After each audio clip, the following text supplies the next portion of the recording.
je travaille au CNES à Toulouse, dans les vols habités, depuis 1991. Et donc j'ai commencé mes activités avec le premier vol de Claudie. Donc je vais vous passer mes photos de vacances de 91. Non, je rigole. Donc je vais vous passer en gros un petit historique de 91 jusqu'à maintenant. Donc j'ai participé au vol de Léopold, le premier. Le deuxième, j'étais avec les familles qui étaient sur Toulouse, donc qui assistaient au lancement depuis Toulouse. Ensuite, il y a eu le vol de Jean-Pierre Aigneret à bord de Mir, donc sur une longue période. Donc on quittait les vols de courte durée de quelques jours et là on passait sur 6 mois. Donc pour nous, un changement de méthode de travail. Donc là on était sur la station de Mir, ensuite on est passé sur la station spatiale internationale avec le premier vol de Claudie. Et après ce premier vol, pour nous a commencé tout ce qui est phase de travail avec l'Agence spatiale européenne. Donc dans la foulée, on a fait le vol belge de Franck Devine, puis après on a enchaîné avec vol italien, vol espagnol, vol hollandais.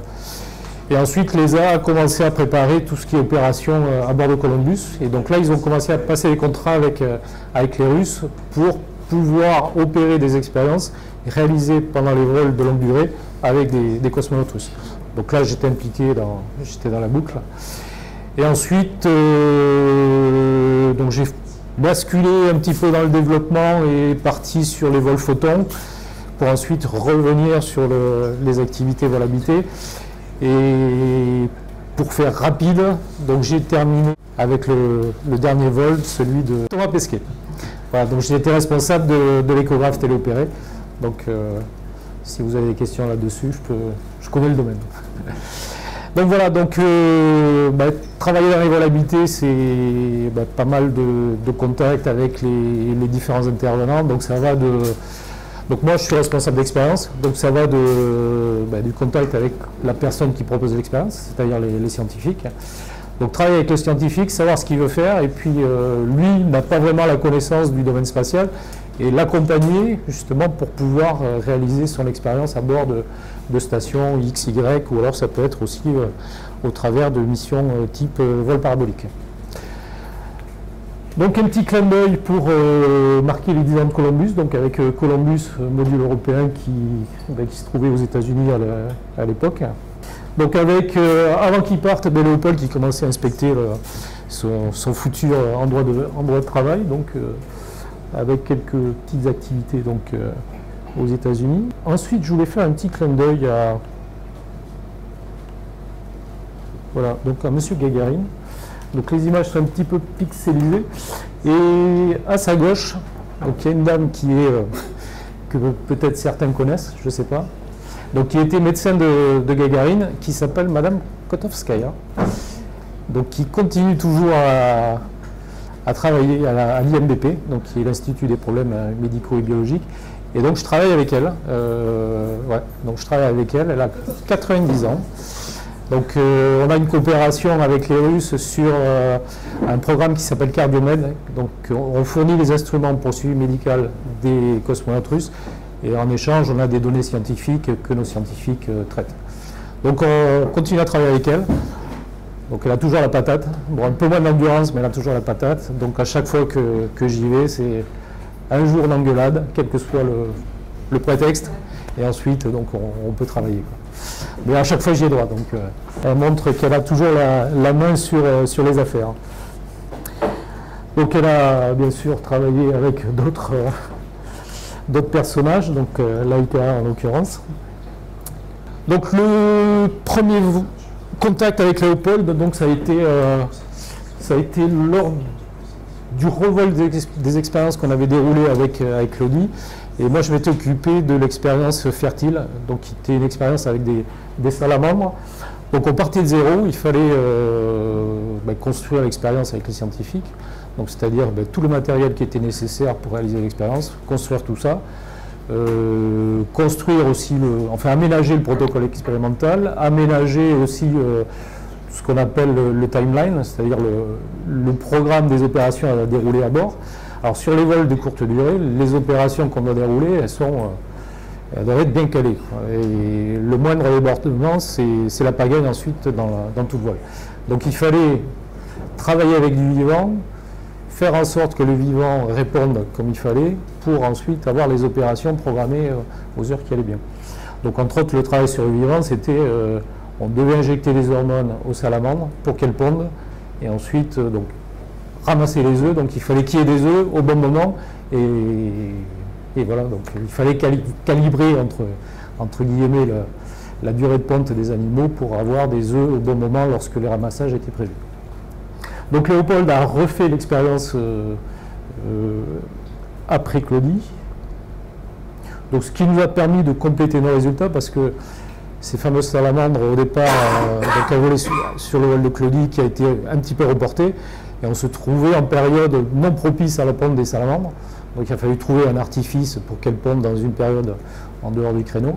Et là, pour le vol de Léopold, là on tombait pile poil dans un créneau qui allait bien, et c'était idéal. Donc on a développé du petit matériel. Donc là, entre autres, c'était le conteneur qui permettait de mettre à l'intérieur nos fameuses femelles qui allaient monter vers la station de Mir.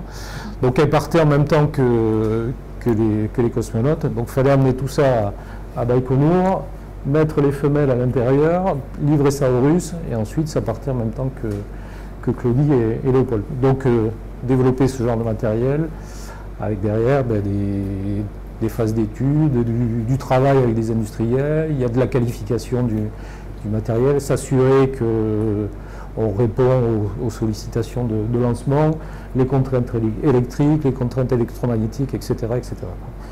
Donc ça peut paraître simple, mais derrière, tout ce qui est phase de qualification, ça prend un temps qui est pas négligeable. Là, c'est le retour de Claudie, avec un conteneur orange. Donc on a vu qu'à l'aller, il y avait ce fameux conteneur qu'on vient de voir. Et au retour, les femelles revenaient dans ce conteneur orange. Donc on ne pouvait pas ramener le conteneur qui avait servi à l'aller. Donc à l'aller, on les maintenait à une température de 18 degrés. Donc condition idéale. Au retour, on n'avait pas d'alimentation électrique pour utiliser le conteneur, et puis il fallait optimiser la place au maximum. Donc à l'époque, on a des réunions de travail assez fréquentes avec les Russes, et les Russes nous avaient dit, bon, pour le retour, ça pose problème, on a moins de place. Donc moi j'aurais dit, mais qu'est-ce qu'on a comme place? Donc ils m'ont dit, écoute, tu nous fais un bloc de polystyrène de ça, par ça, par ça, et la fois prochaine, on te dit la place dont tu disposes. Donc ils sont revenus avec le bloc de polystyrène, donc taillé au niveau des angles, des passages de tuyaux, etc. Ils nous ont donné un bloc évidé d'un peu partout. Ils nous ont dit, ben, ton conteneur, faut qu'il ressemble à ça pour aller à cet endroit-là. Donc derrière, on a trouvé un truc. Bon, on a réussi à caser notre conteneur, et à l'intérieur les femelles, et puis ensuite tous les embryons qu'on avait pu obtenir à bord de la station Mir. Donc après, on a développé d'autres petits matériels en coopération avec des équipes allemandes. Donc là, vous voyez, tout est en pièces détachées. Donc derrière, il faut tout assembler, et bien souvent, donc pour les expériences de biologie, on doit être en conditions stériles. Bon, là, c'est pas le cas. Mais derrière, avec des contraintes opératoires et de montage qui soient assez contraignantes. Donc une fois monté, voilà, ça ressemble à ça. Et à l'intérieur, on avait des petits criquets. Donc le but était de faire pondre des criquets à bord de la Station spatiale internationale. Donc une fois monté, ça ressemble à tout ça. Donc il faut nourrir les animaux, il y a les petites barres de nourriture, et ensuite il y a le petit réservoir d'eau pour les alimenter. Et ils pondaient dans les petits cylindres là. Donc on avait des trappes qu'on ouvrait à des moments précis, ils venaient pondre. Une fois qu'ils avaient pondu, hop, on refermait les trappes. Enfin, je dis les cosmonautes refermaient les trappes. Alors ils montent bien sûr dans des conteneurs en mousse. Donc c'est en gros ce qu'on utilise pour monter du matériel. Donc conteneur en mousse avec un code au niveau couleur extérieur, le tissu extérieur. Donc orange ça revient, bleu ça monte, mais ça ne revient pas.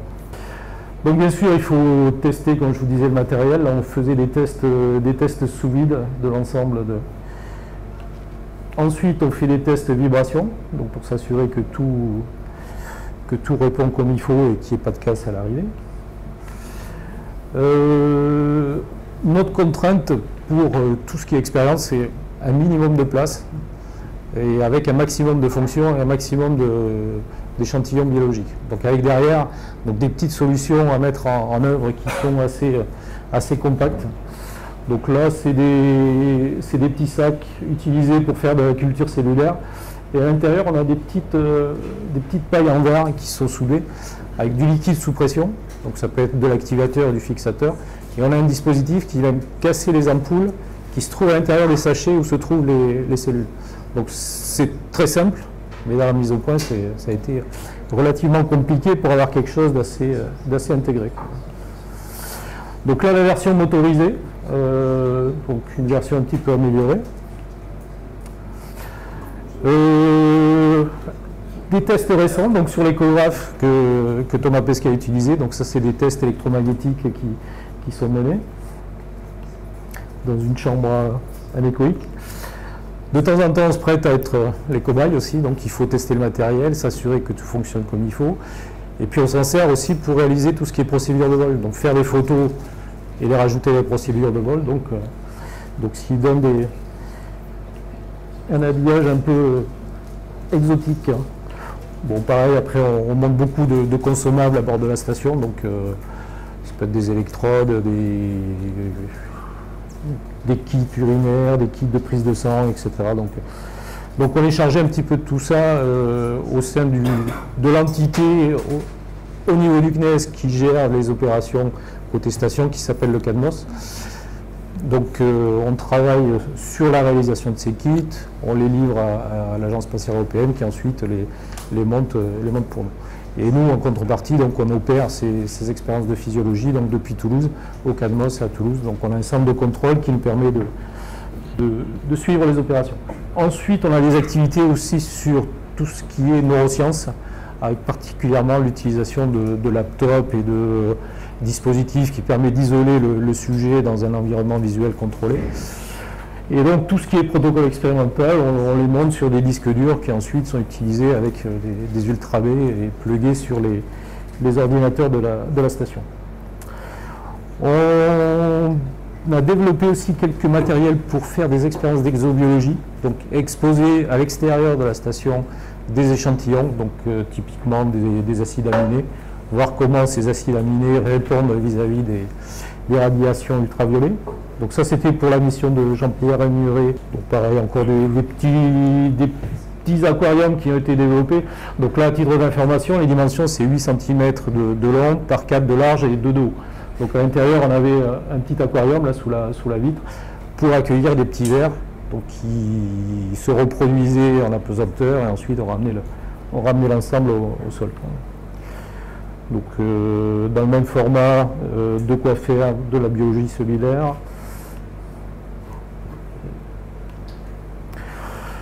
Bon, bien sûr, ce matériel, de temps en temps, on a des points de rendez-vous avec nos collègues russes. Donc généralement, on a deux grands points de rendez-vous. Donc un premier où on fait une livraison du matériel, mais chez nous. Donc les Russes viennent et disent, bon, ok, le matériel, il est conforme à ce que vous nous avez dit, on l'accepte, ou alors on l'accepte sous réserve de ceci, cela. Et lors de ces réunions, c'est l'occasion aussi de dire comment on va appeler les objets. Donc on développe des choses, mais nous on sait ce qu'on développe, on sait à quoi ça sert, mais ensuite à un moment donné, le cosmonaute va s'approprier l'expérience et il va falloir le transmettre tout ce qu'on a construit et tout ce qu'on sait. Donc il faut nommer les objets. Alors il faut que le nom aille bien en français, en russe quand on travaille avec les Russes, et maintenant de plus en plus c'est géré par les Américains. Donc il ne faut pas qu'il y ait redondance au niveau des noms, etc. Donc après derrière aussi comment identifier les différents éléments, donc les codes barres, etc. Donc première réunion en France et puis dernière réunion donc à Moscou, où là on livre carrément le matériel aux Russes. Ils acceptent le matériel et ensuite ça part dans la station. Pas mal de travail aussi pour le protocole, donc essayer de donner un enchaînement des opérations. Donc quel timing entre les différentes opérations. Donc nous on donne notre besoin et après derrière les planeurs de la mission, ils récupèrent les besoins de toutes les expériences qui vont être déroulées au cours de la mission et ils essaient d'assembler les briques et de contenter tout le monde, ce qui n'est pas forcément le cas. Donc avec derrière des allers-retours pour essayer d'aménager le protocole afin que tout le monde y trouve son compte. Donc en final, les Russes nous produisent ce genre de documents. Donc chaque ligne représente un cosmonaute avec derrière donc, toutes les activités qui vont être déroulées au cours du temps. Donc ça c'est la version russe. Donc en version papier, ils nous sortent des trucs, ça fait un petit peu rouler la tapisserie. Par contre maintenant, donc, on a des outils informatiques côté NASA qui nous facilitent beaucoup le travail. Donc derrière, ce que les Russes ont produit en termes de cyclogrammes et notre besoin, il faut regarder si tout a été pris en compte. Donc on vérifie avec nos collègues scientifiques si tout a été pris en compte. Et là, bon, ce endroit où on pouvait vérifier, c'était à l'hôtel à Moscou. Donc se retrouver dans des conditions un peu exotiques.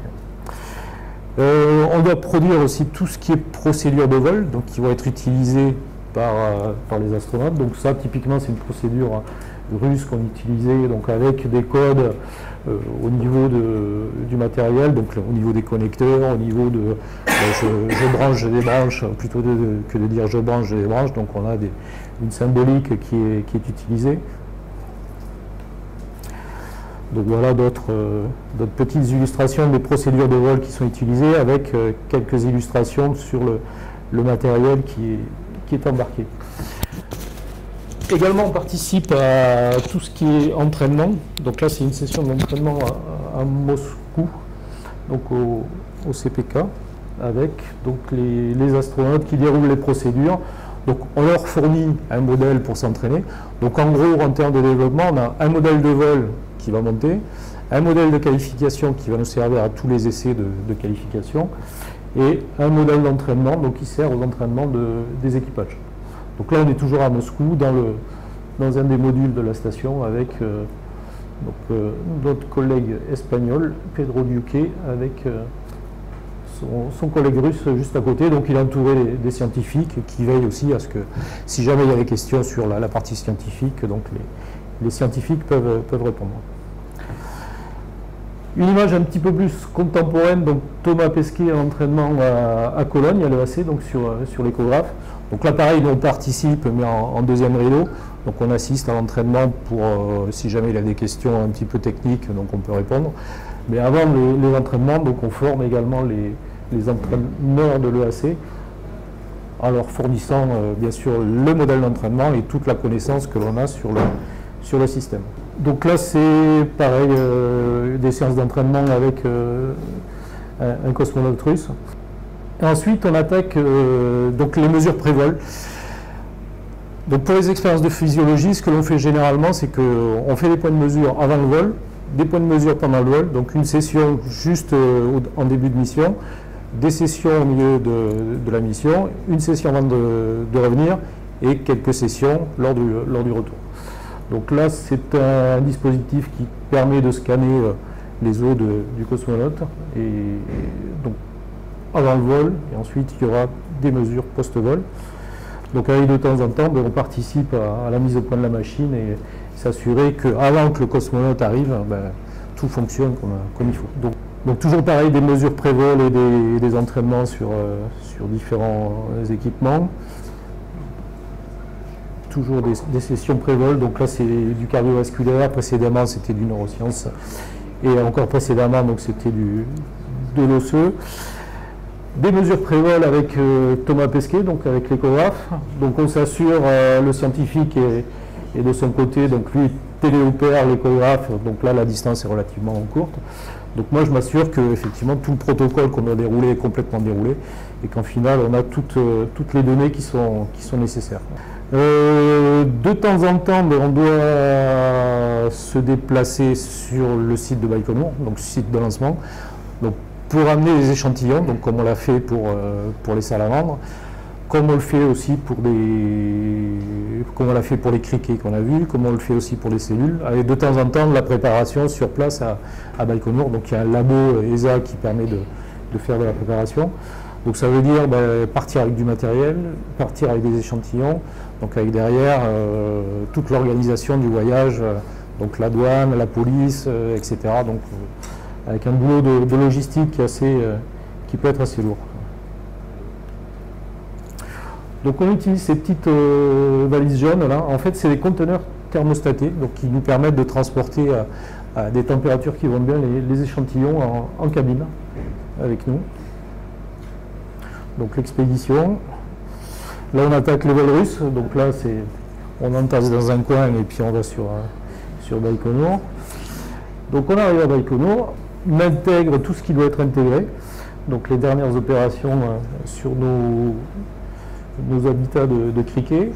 On continue sous l'œil vigilant de notre collègue russe. Et en finale, donc on livre le conteneur qui va bien.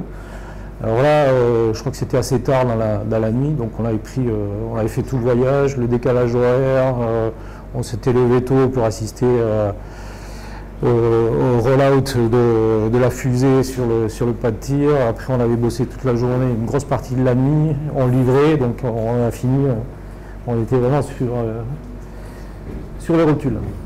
Avec sur la droite, donc on a une personne de la qualité qui s'assure que on a bien respecté tous les process pour être sûr que le matériel qu'on livre va être conforme au niveau de la sécurité. Donc un des soucis majeurs, c'est la sécurité des équipages. Donc avec derrière, si on remonte un petit peu le fil, je vous ai montré les tests de qualification, mais il y a aussi des tests que demande la sécurité. Donc il ne faut pas qu'on mette le feu, il ne faut pas qu'on électrocute l'astronaute, il ne faut pas que des liquides s'échappent, il ne faut pas qu'il y ait de fuite. Donc quand on intègre à Baïkonour, en finale, si on a des liquides, il faut s'assurer aussi qu'on soit étanche. Et donc il y a un monsieur là qui est chargé de vérifier qu'on a bien fait le boulot et qu'en finale le produit est conforme et répond aux conditions de sécurité. Donc avec une activité un petit peu sympathique, voir donc la sortie de la fusée avant l'érection sur le pas de tir. Une petite visite du musée que tu as dû visiter, je pense, donc sur le cosmodrome de Baïkonour avec la maison de Gagarine. Avec derrière, on a pu visiter l'intérieur et la chambre de Gagarine, un petit peu spartiate. Et puis derrière, il y a toutes les traditions russes qui sont respectées, donc les cosmonautes qui signent sur le poster, ou alors l'arrêt du bus un petit peu avant le pas de tir, là où Gagarine avait fait pipi avant de partir. Donc il y a beaucoup de traditions qui sont respectées donc à la russe. Et puis l'équipage qui est prêt à partir, donc qui dit au revoir aux familles et autres invités, donc M. Leonov et Mme Tereshkova. Et puis ensuite, nous on doit revenir sur Toulouse ou alors dans un centre qui va bien, là où les opérations sont effectuées. Donc là c'était lors de la mission du cosmonaute belge. Donc le centre de contrôle, c'était uniquement cette petite pièce. Donc c'était assez spartiate. Donc après, ça s'est vu dans notre centre de contrôle à Toulouse qui a été réaménagé depuis pour les vols Columbus. Donc avec différents moyens qui nous permettent de communiquer avec les différents centres, donc côté NASA, côté ESA et côté russe. Donc avec les outils planning, outils procédure, enfin on a tout à disposition devant nous pour les opérations. Avec au niveau de ces centres de contrôle aussi, il y a tout ce qu'on appelle le maintien en conditions opérationnelles. Donc on doit opérer sur des longues périodes.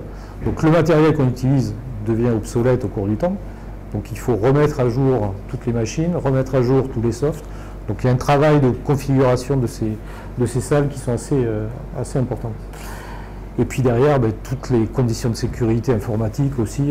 Donc par exemple pour l'échographe, donc il a fallu montrer que personne ne pouvait hacker notre ligne pour prendre la main sur l'échographe qui était là-haut. Donc avec derrière des analyses sécurité assez poussées.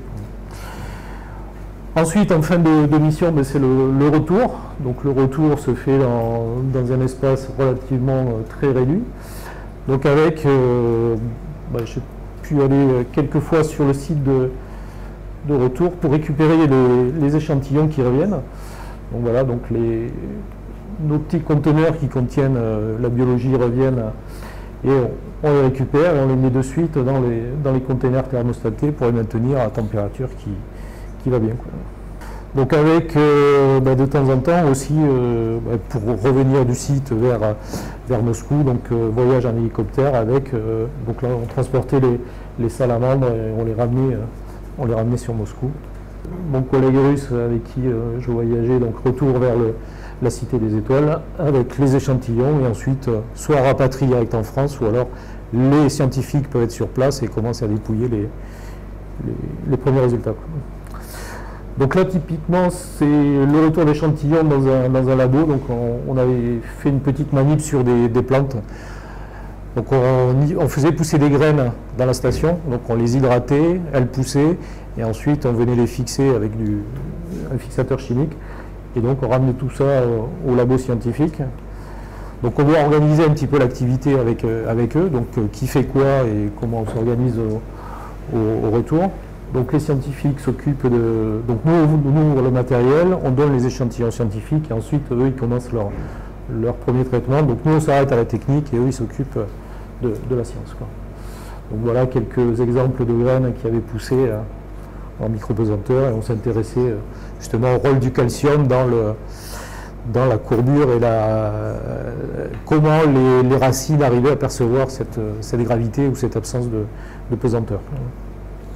Donc avec derrière, tout le matériel qui a été utilisé, il faut le démonter, il faut le nettoyer, et puis ensuite le ranger et repartir avec. Donc vous voyez, la rangée de tout le matériel qui a été utilisé, et avant, donc il a fallu monter tout ça, et c'était pas mal, quoi. Donc on répertorie un petit peu tout le matériel qu'on a récupéré. On a aussi des enregistreurs de température, donc, qui nous permettent de suivre l'évolution de la température au niveau des échantillons. Donc on récupère toutes les données et on livre tout ça à nos collègues scientifiques. Et ensuite, comme tout village gaulois, donc ça finit par un bon repas. Donc là, typiquement, c'était avec nos collègues canadiens. Donc l'échographe pour la montée, c'est en coopération avec l'Agence spatiale canadienne. Donc nous, on fournissait le matériel, eux, ils montaient le matériel. Ils nous assuraient le stockage d'abord de la station. Thomas Pesquet faisait la première session, et ensuite les Canadiens pouvaient l'utiliser pour leurs expériences scientifiques. Donc là, depuis le vol de Thomas et l'utilisation, on a fait 3 séances, et la prochaine séance a lieu au mois de mai, et là on est parti sur une période de 5 ans à peu près. Et donc il est encore plus grand, donc à Baïkonour, où là, après le départ de la fusée, donc là il y a des centaines d'invités. Donc là, les toasts, ils vont, ça commence par le big boss, et ensuite chacun, en fonction de son niveau hiérarchique, il va de son toast. Voilà, si vous avez des questions, n'hésitez pas.